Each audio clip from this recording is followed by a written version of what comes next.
Hey, everybody. Before we jump into today's episode, I just want to point out a few ways in which you can work with us here at How to SaaS.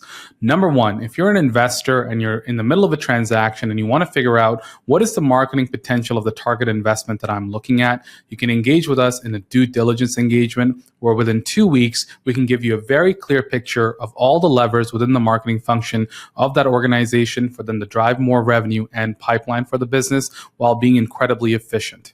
Number two, if you're the founder, CEO, operator, or investor of a company where marketing is just under leveraged and it's seen as a growth lever that requires more investment, we can come in and do a deep dive across 3 to 4 months and analyze all the opportunities within that business on the marketing side by looking at demand gen, paid media, account-based marketing, content marketing, product marketing, SEO, website, and much more, and come back with a set of recommendations and a roadmap for what marketing needs to execute against to drive more enterprise value for that business.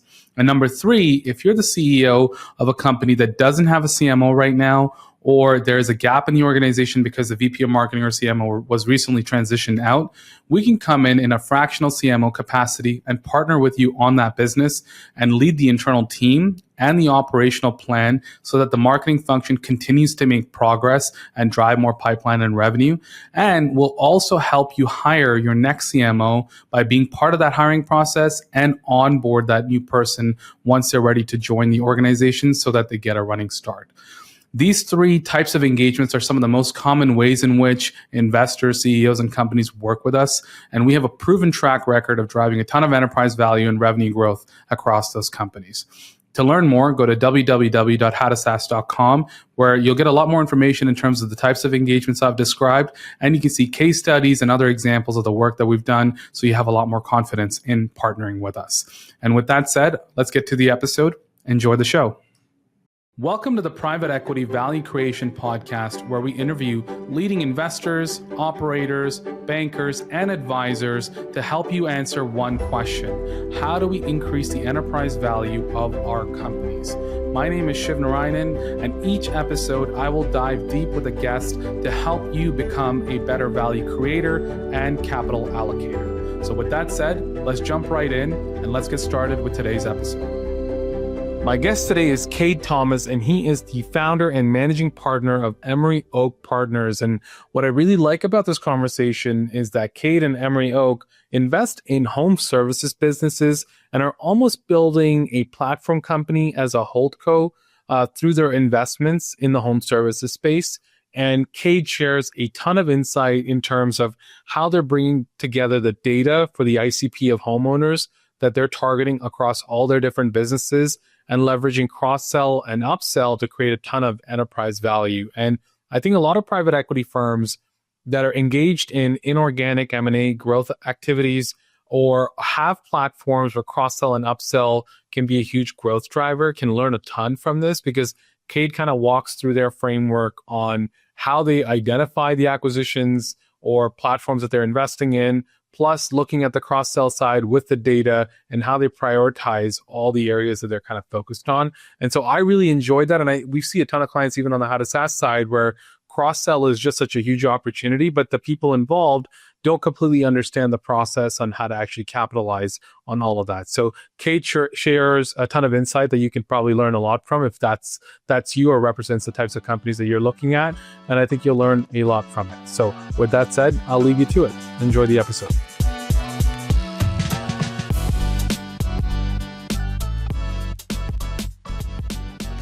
All right, Kade, welcome to the show. How's it going? Doing well. Thank you for having me, Shiv. Yeah, excited to have you on. So why don't we start with the background on Emory Oak and yourself, and let's go from there. Yeah, absolutely. So I grew up in the Dallas-Fort Worth area in Texas. Started my first business at the age of 13. It was a lawn care business, first kind of foray into home and commercial services. Sold that business my freshman year when I went down to University of Texas in Austin, where I studied business honors, finance, and marketing data analytics.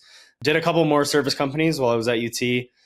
When I graduated UT, went out and bought a small commercial landscape business, built that up and sold it to public strategic Brightview.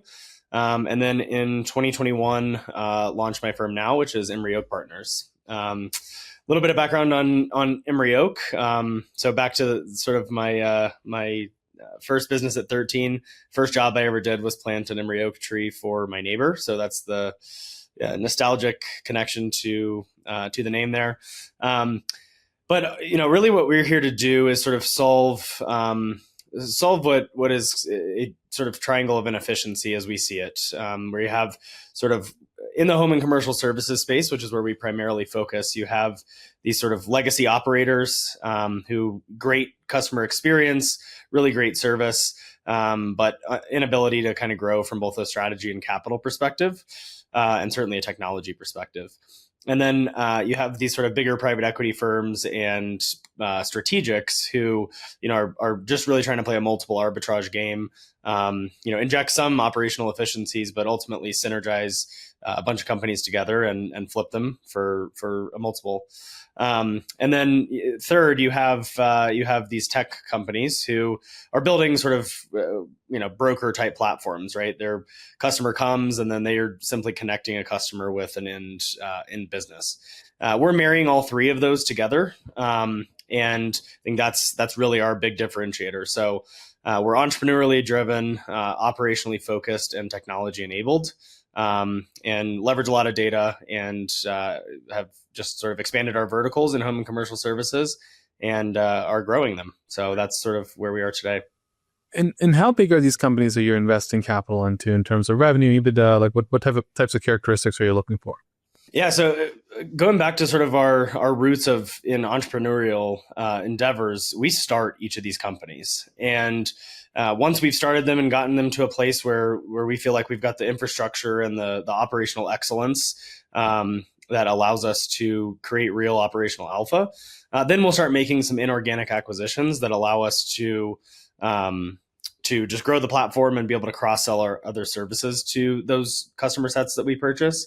And so our inorganic strategy, we're buying things anywhere from really small route-based type acquisitions that could be as small as, a couple $100,000 in revenue, up to, larger, more established companies that help us get better regional footprint, 10 million plus of revenue. Got it. And so you're actually building a lot of these companies from scratch, you said? We are. Definitely the platform for each industry and vertical. Interesting. So, I mean, that's a little bit counter to how a lot of PE firms work, right? So how does that work with the pressures of returning the fund and the capital you've raised? And talk to us about like the life cycle of investments there. Yeah, it's a great question. And I think it goes back to sort of our structure, right? So I think one of our advantages is actually right at our core and in the way that we're structured. So many PE firms, right, are, they're structured with multiple fund vehicles that all have sort of 3, 5, 7-year life cycles to them. And so they have to kind of play this multiple arbitrage game where they're buying things cheap, packaging them all up together quickly, and then gearing them up to sell at a enhanced multiple. We are structured as a holdco, where we don't have a defined fund life. We're actually selling direct equity interests in our holdco. And so it's more evergreen in nature, and we can have a longer term time horizon for our partners. Very interesting. So it's almost like a Constellation software, but for these home services businesses. That is a way to think of it. Yeah. Yeah. And so what does the exit path look like? Is it purely to keep adding more businesses to the holdco and then eventually flip the whole holdco, or like how do you think about that?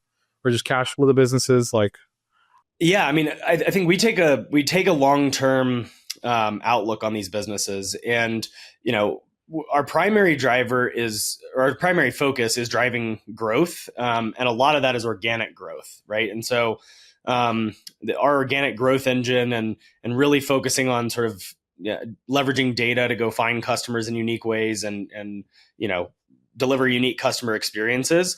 That ultimately allows us to generate cash dividends for our investors. And so that is the primary way that our investors are getting capital back. And then there is always secondary, markets for our investors. And ultimately, I think, my goal is to run this for a long time, and we'll be opportunistic as different opportunities come our way. And how are you selecting which areas to kind of deploy capital into, or where you're building these companies? Talk about the value creation side, or even identifying opportunities in the marketplace and where you focus. Great question. I think our primary sector obviously is home and commercial services, and then we specifically focus on the verticals within that have recurring revenue components to them. And so things like pest control, pool care, lawn care, window washing, power washing, etc. We're looking for these recurring service businesses. And ultimately, our goal is to be able to kind of be this white glove provider for our customers, and that means that we're taking care of everything on the exterior of the home. And so we're able to build technology and build relationships with our customers that allow them to kind of go to one entity for an experience that sort of lets them feel confident that their home value is being preserved and maintained. So anything that is sort of related to those type of services is what we focus on. Got it. And then as you're layering on M&A on top of whatever businesses that you're building internally, like how are you figuring out which things to cross-sell and upsell, or how to prioritize the different opportunities on your M&A roadmap? Yeah, it's a great question. I mean, a lot of going back to kind of the foundational elements of our business, we root ourselves in data, right? And so data for us means we want to collect as much first party data as we absolutely can. We then marry that with third party data that we can scrape off the internet. It could be something as simple as if we're buying a pest control business, right? We pull publicly available permit data on which of those pest control customers we've just acquired has a pool. And so now we understand which customers to cross-sell pool to, right? And then, based on other factors that we're able to know about our customers, we deliver unique ways to cross-sell them. But ultimately, I think it's really putting the power of our available services in the hands of our customers. I think in today's day and age, these service industries are just they're living sort of behind the times when it comes to the acquisition model. They rely on hand-to-hand combat, sort of brute force, sort of old school marketing and sales, which obviously there's a place for that, and we do that as well. But ultimately, I think through the power of today's technology, and we're building kind of our own bespoke technology that will have customer facing app and things like that. That we'll be able to unveil. Putting that in the hands of your consumer is something that I think will definitely give us a competitive advantage. You had mentioned this concept of creating operational alpha earlier. Can you expand on that? Just help us understand how you look at that, especially for how you're looking at building your own business.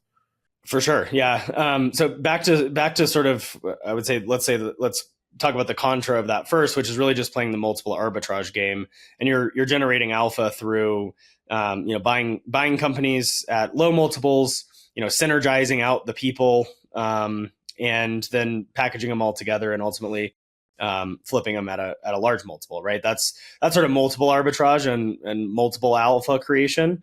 What we're doing is rooting ourselves back to the core principles of entrepreneurship, which is we have to have great people. We take those people, we surround them with excellent processes, and then we enable them with data and technology. And the power of those things together allows us to actually generate operational alpha through margin expansion. That is just because we have better process, margin expansion because we're leveraging modern technology in various aspects of our business, and revenue expansion with lower customer acquisition costs because we can leverage the power of the data that we have to go find customers in unique ways. And so you put all those things together, and we haven't done anything except run a better business. And that's what I mean by operational alpha. How is that different from, let's say, what the traditional PE model looks like? Or I guess in this case, it's more of a holdco, but just help us understand, because a PE firm may acquire a business. They have an ops team that works with their internal portfolio companies to kind of help them scale faster. They have external partners to kind of help figure that out. Like how do you distinguish that approach from what traditional PE firms do? Yeah, I mean, I would say a few things. First is a traditional PE firm is, they're inserting a management team into a company. Then they're putting, an operating partner sort of between them and that company. And then you've got the PE firm itself. And ultimately what they're trying to do, and what a lot of the focus is combining multiple acquisitions, right? It's buy a platform, make tack on acquisitions, get the P&L cleaned up as much as possible from these synergies, and then sell it at a enhanced multiple because of the size advantage, right? What we're doing in our model is I serve as the CEO of these businesses. Our COO serves as the COO of these companies. Our team at the PE firm is again, really more like a holdco team. We're a shared services team. So we're doing the accounting for these companies. We're doing the HR for these companies. Our marketing function and go-to-market motions are doing the branding, doing the data science for these companies. We are the executive team. We don't rely on some, hired out executive team that we're simply liaisoning with.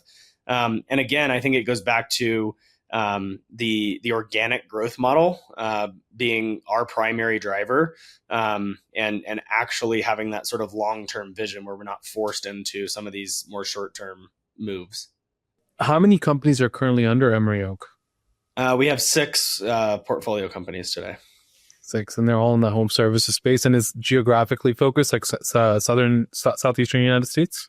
That's right. Yep. So all the major Texas cities, the major Florida cities, Carolinas, Nashville, places like that.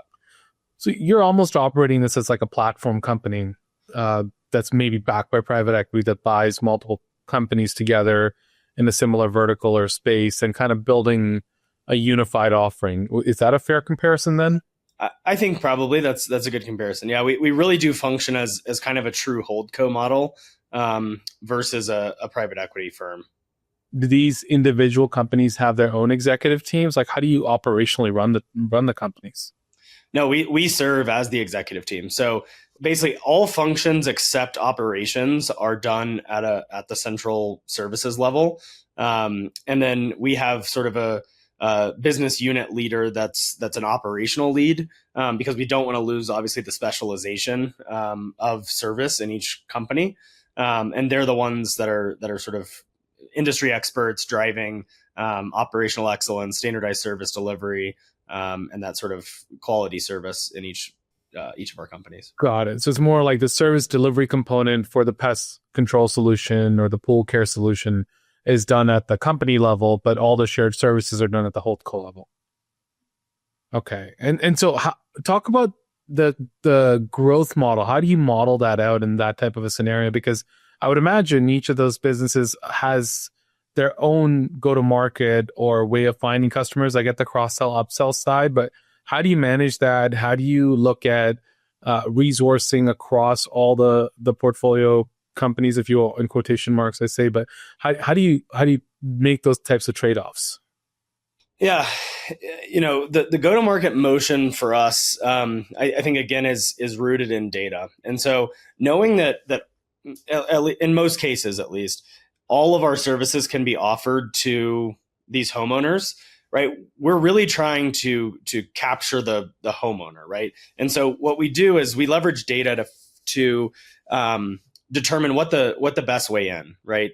So if that in one case might be pest control, in another case that might be they need their windows washed, right? And so our goal is to really resource and give our marketing team the ability to leverage that data to find the best way into that home. Once we're in the home, from a relationship perspective, I think we go provide that excellent service. We, provide transparent reporting and, this app that the customer can use. And then they're able to kind of learn about our other services. And they're like, wow, these guys are so great at, let's say, pest control. They also offer pool care. Let me give them a shot at that. And it ultimately just, ends up in a more fruitful relationship. Right. So talk about that data set. I know we touched on it a little bit earlier, but expand on that further, because this is something that we see inside platform companies in general, where a PE firm will have this investment thesis that cross sell or upsell is a huge opportunity. And then many times we come in and we're partnering with these PE firms, and then we try to come up and look for that opportunity to scale their go to market or the businesses. And we find that the data work has just not been done, and clear understanding of the white space, clear understanding of what the prioritized cross sell upsell campaign should kind of look like. No one is actually doing that work. So walk us through in detail, like how are you approaching that? Because I would imagine that is kind of the core piece of this investment thesis, is that pulling together all these companies where the homeowner is the ultimate buyer, and you're kind of doing the cross sell across all these different services for them. Yeah, absolutely. So I would say from day one, one of the initiatives that we wanted to get created in very short order was having a cloud data layer that was able to ingest all this data, right? That is truly step one, right? You can talk about data all day long and have all the data that you want, but if you have no way to ingest it, organize it, and actually run queries on it, it's kind of worthless, right? And so I think honestly, that's one thing that's just really missed in these industries from a lot of the legacy operators is they have, call it 20 plus years of data in their ERP system, but to them an ERP system is simply a means to an end, right? It's how do I sign a customer up and how do I schedule the customer, and it's lost in a lot of cases that that data is so powerful. And so again, create the cloud data layer, the ingestion engine, and then what we're doing is trying to create as much first party data advantage for ourselves as possible. So we are ingesting data from our ERP systems. We're ingesting publicly available data, and then we actually put data forms both in the hands of our customers and our team members. So when our frontline team members are at a house, they're trying to their ultimate goal is to enhance the customer experience, and so they're collecting additional data about the home and the customer, and then we're asking the customer, help us personalize this experience and make this experience better for you, and answer this sort of onboarding survey.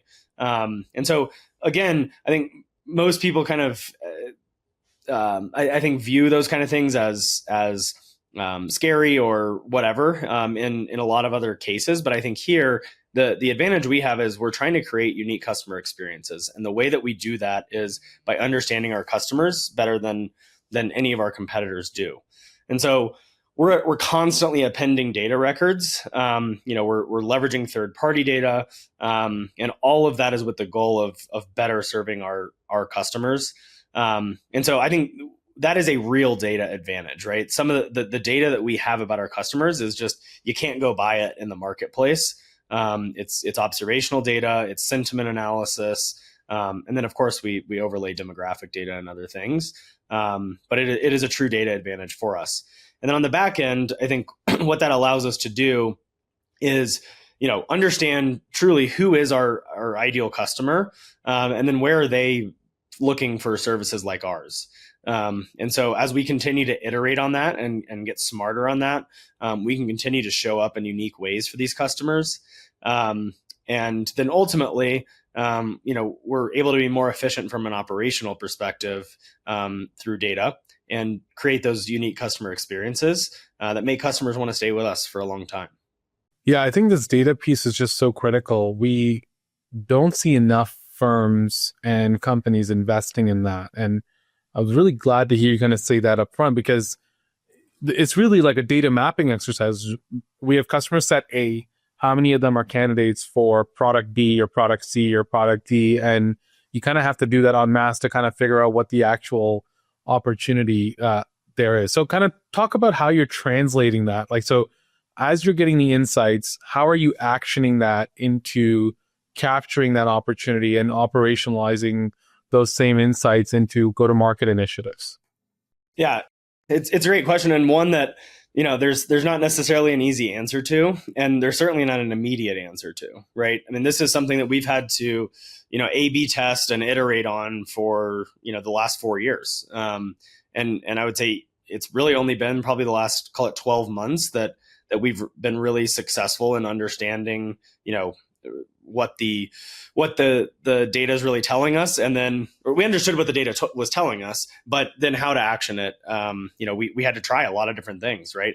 Based on this customer profile, our intuition is telling us we should show up in X, Y, or Z way to this customer. So we try X, Y, and Z, and you see which one works the best. And then once you find the channel that works the best, then you've got to find the creative that works the best. Then you've got to find the copy that works the best. Then you got to find the call to action that works the best, right? So you're constantly refining this.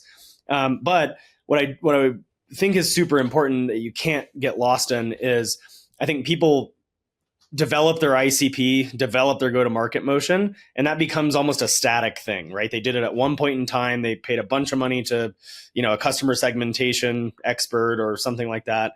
And then that's what they run with for the rest of time.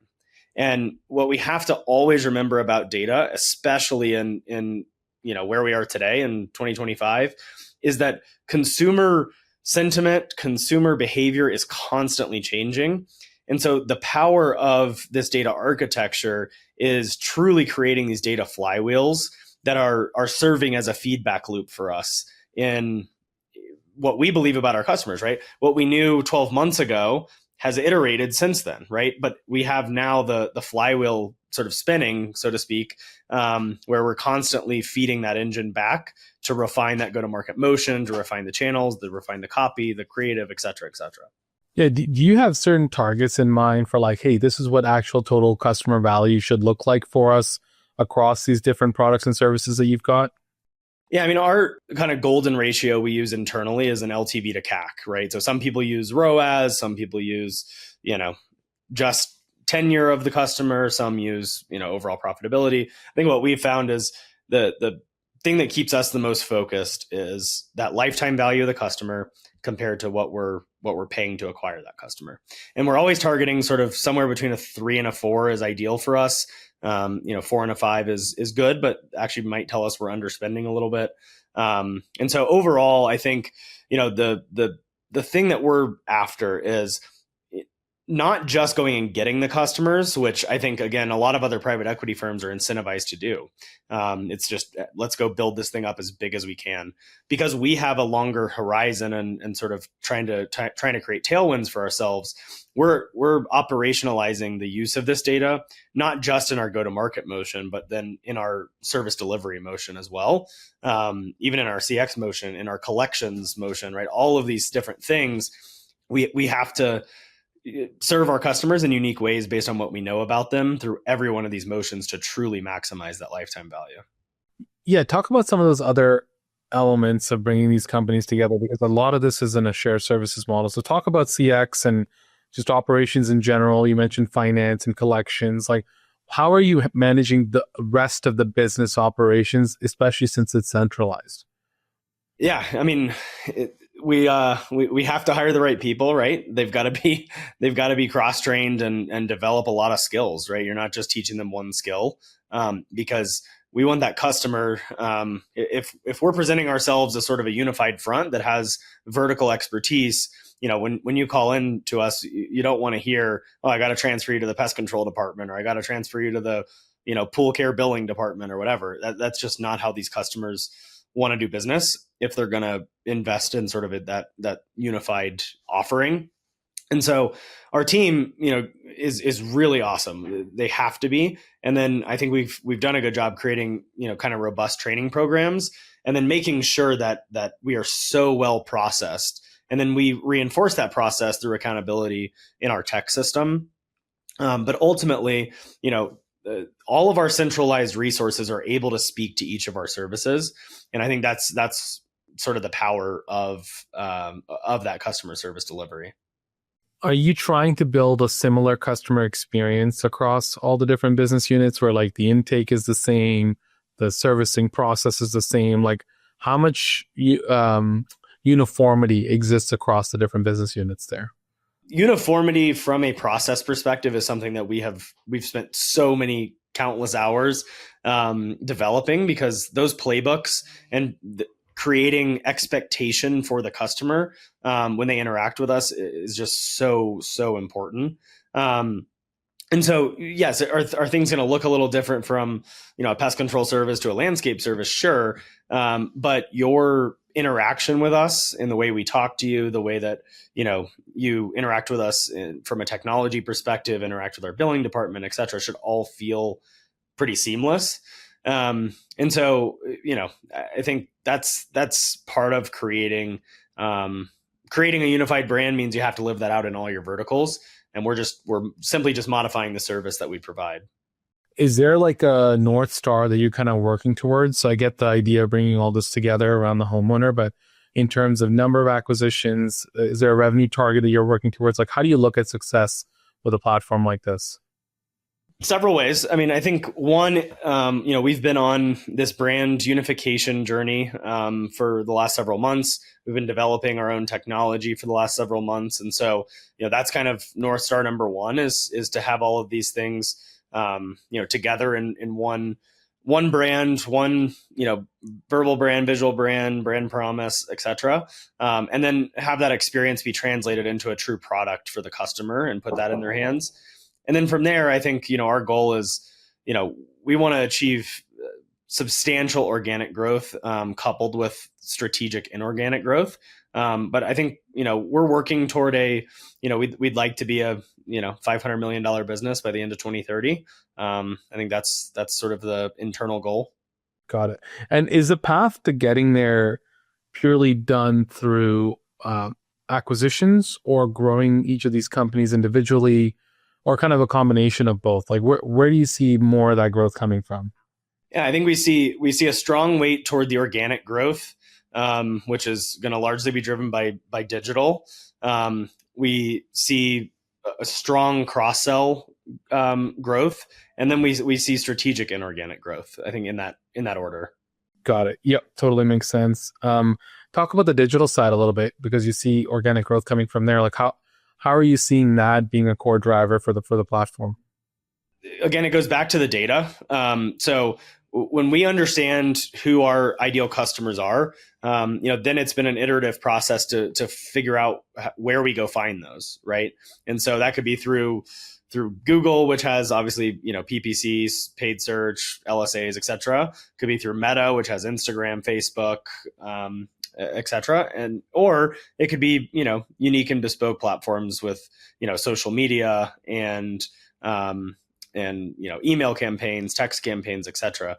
But I would say what we're trying to do in all cases is match the way we're talking to people, where we're talking to people on platform, and how we're asking them to convert to who their persona is, right? So if we've got, let's say, 6 ideal customer segments, those all have different platforms that we want to go find them on.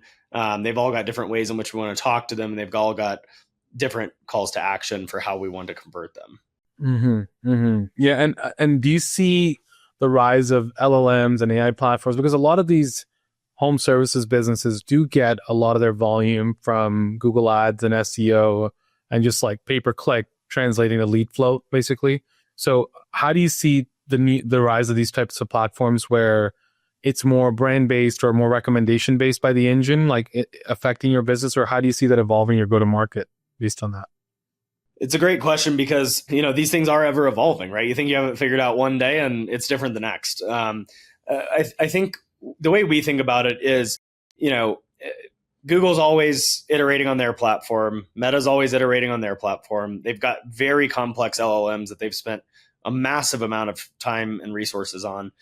And so for us to think that in our go-to-market motion that we're gonna figure those engines out, or we're going to trick the LLM somehow, I think would be ignorant. And so instead we use those to our benefit by creating the data flywheels even into those systems, right? So we're constantly feeding back, hey, here's the customers we converted, the customers that looked like this, attrited or and I'm talking about on platform conversions, or they were not willing to pay the price that we charge or whatever, right? There could be a variety of different things. But when you're creating the flywheels back to the platform, you're actually feeding the LLM to get smarter for you versus trying to work against it. And I think that's where we've found success.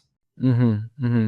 Are you seeing a lot of focus that you're putting on social as well with these types of tools solutions, excuse me, because a lot of people are also making buying decisions in this area that has previously been non-traditional for the home services market. Like, how are you factoring that into your go-to-market strategy? Yeah, I mean, in today's day and age, we have to have a full funnel strategy, right? I think the other point to the question you asked earlier is, for so long, these home and commercial services, and specifically home services companies, have relied on bottom of the funnel. If I can show up at the top when a customer sees a roach in their house, or their pool is green or whatever, then I'm going to get the business. And I think consumer buying behavior in today's day and age, consumers care actually a lot about brand. They care a lot about, do you have a loyalty program? They care a lot about their experience with you, and their perception of your brand, right? And so we have to do a really excellent job creating that brand loyalty at all parts of the funnel. It can't just be the fact that we show up number one when you search for pest control near me, or roaches in my house or something like that. They have to have some type of affinity to our brand because of the way we showed up on Instagram or TikTok, or what our promise in the world is. Totally. Are you also leveraging partnerships in any capacity to kind of figure out beyond just the cross sell within existing companies, but solutions that can be kind of packaged together outside with companies that are not part of your platform? I would say we're in the early stages of that. We have a couple in place right now. And so I think we're kind of, I would say, in a trial period to see how those go.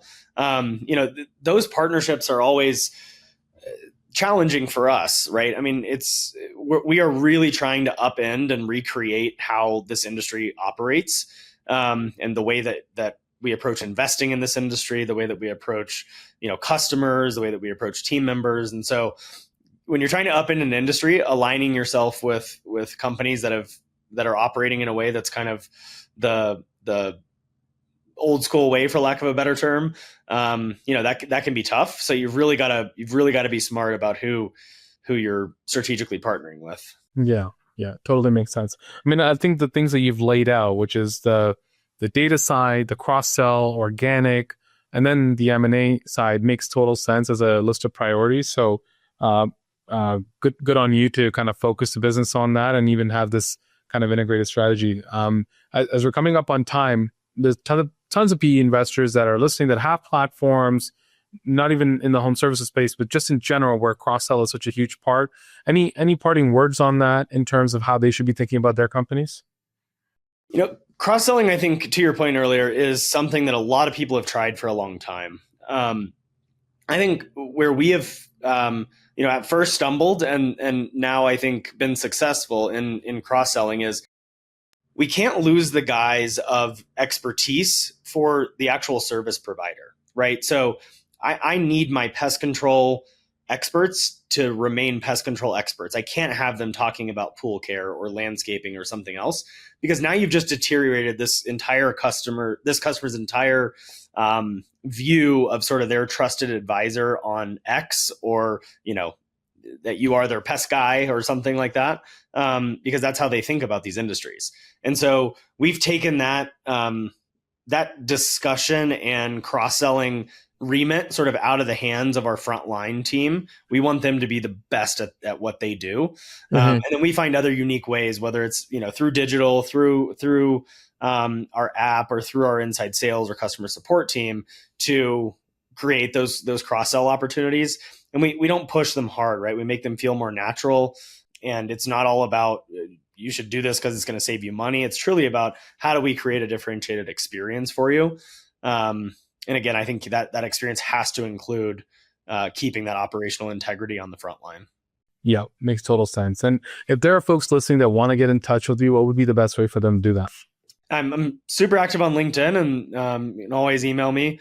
It's just k.thomas@emoryoak.com. Awesome. Yeah, we'll be sure to do that and link it in the show notes. And with that said, Kate, thanks for coming on and sharing your wisdom. I really enjoyed the strategy that you guys are deploying. I think it's a good one, and it's a bit of a refreshing take on how to build a platform, and the amount of focus that you put on data and the cross-sell side is I think a great strategy that a lot of PE firms can learn from. So thank you for doing this. Great. Thank you, Shiv, for having me. I appreciate it. Thanks for listening to today's episode. Before you take off, just a few requests from our side. Number one, if you haven't done so already, please subscribe to the podcast on iTunes or Spotify or YouTube or wherever you go to listen to your podcasts. Number two, if you are in the market for due diligence services, strategy consulting, or fractional CMO services, please get in touch with us at www.hadasas.com.